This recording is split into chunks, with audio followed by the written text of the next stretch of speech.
missile à longue portée Atacams semble toute proche cette fois. Oui, voilà ce qu'a lâché un responsable américain aux médias ABC News.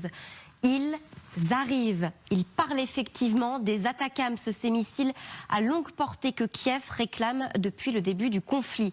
Ils arrivent, sous-entendu, la décision est prise, ces missiles sont peut-être même déjà en route. Réalisant ce qu'il vient de dire, ce même responsable tempère son élan. Comme toujours, dit-il, ces plans sont susceptibles de changer jusqu'à leur annonce officielle. Entre-temps, cette information est confirmée par CNN. Une décision finale est attendue. Les armes pourraient être incluses dans un nouveau programme d'aide militaire dès le mois prochain. Le ministre des Affaires étrangères ukrainien Dmytro Kuleba avait lui-même semblé optimiste ces derniers jours. Lors de la venue officielle de son homologue américain Antony Blinken, Kuleba avait affirmé avoir eu une discussion approfondie sur la question de la fourniture à l'Ukraine de missiles Atacams à longue portée. Et pourquoi parle-t-on, dans l'hypothèse où tout cela se vérifie, d'un nouveau chapitre du conflit ? Eh bien parce que les Atacams sont pour Kiev un nouveau type d'armement. Voyons en détail.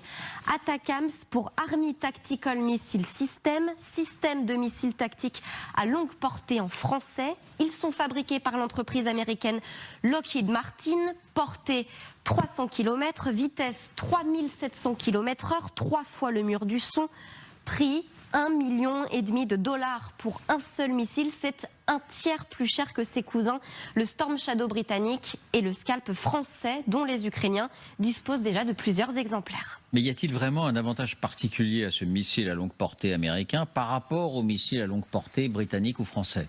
Oui, ces missiles ont 3 avantages. Le premier, ils sont tirés depuis le sol, depuis les mêmes batteries qui servent à lancer les roquettes multiples. Les HIMARS, Kiev en possède déjà en grand nombre. Le Storm Shadow et le Scalp, au contraire, ne sont tirés que depuis des avions de chasse. Or, des avions, l'Ukraine n'en a que très peu. Deuxième avantage, la masse. Des centaines de pièces pourraient être envoyées. D'après les chiffres du général Michel Goya, les États-Unis en ont 5 à 7000 en stock, alors que l'Ukraine n'a reçu que quelques pièces de Scalp et de Storm Shadow, une dizaine tout au plus. Quant à leur précision, elle est à peu près similaire à leurs cousins français et britanniques. Les Atacams ratent rarement leur cible, une chance sur 2 que ces missiles tombent à moins de 10 mètres de leur cible. Enfin, dernier avantage, ils sont 3 fois plus rapides et donc moins interceptables que les autres. Voilà, donc beaucoup plus nombreux, potentiellement, et beaucoup plus simple surtout à utiliser puisqu'ils peuvent être lancés du sol et non pas des avions. À quoi pourrait-il servir concrètement dans les objectifs de guerre de l'Ukraine ? Eh bien, tout le monde a en tête la fameuse contre-offensive menée au sud, c'est-à-dire l'endroit où l'armée ukrainienne a bréché.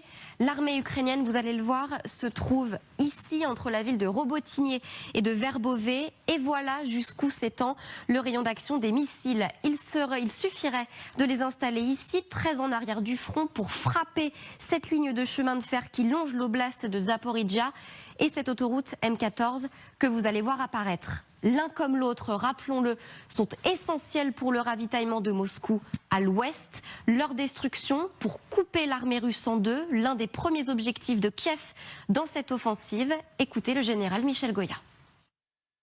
Tout ça pour tirer sur la grande profondeur, ce qui va forcément mécaniquement avoir des effets sur l'avant, dans la mesure où ça réduit la logistique, ça réduit les obus qui arrivent sur la seconde position de défense, là, sur la ligne principale de défense, ça gêne les mouvements éventuellement de renfort, etc., etc. Donc ça entrave tout le fonctionnement de la machine russe. Par ailleurs, on voit que le front entier de 1000 km serait à portée de tir, tout comme l'ensemble de la Crimée, tout comme le pont de Kerch qui relie la Crimée au territoire russe. Un dernier mot, les missiles Atacams se sont justement conçus pour frapper les cibles fixes et précises, comme cela vient d'être évoqué, plutôt que pour détruire du matériel lourd ou des fortifications sur le front. Pourquoi ? Parce que leur ogive est 2 fois plus petite que celle du Storm Shadow, moins destructrice donc, mais avec une portée et une précision un peu plus grande. Merci.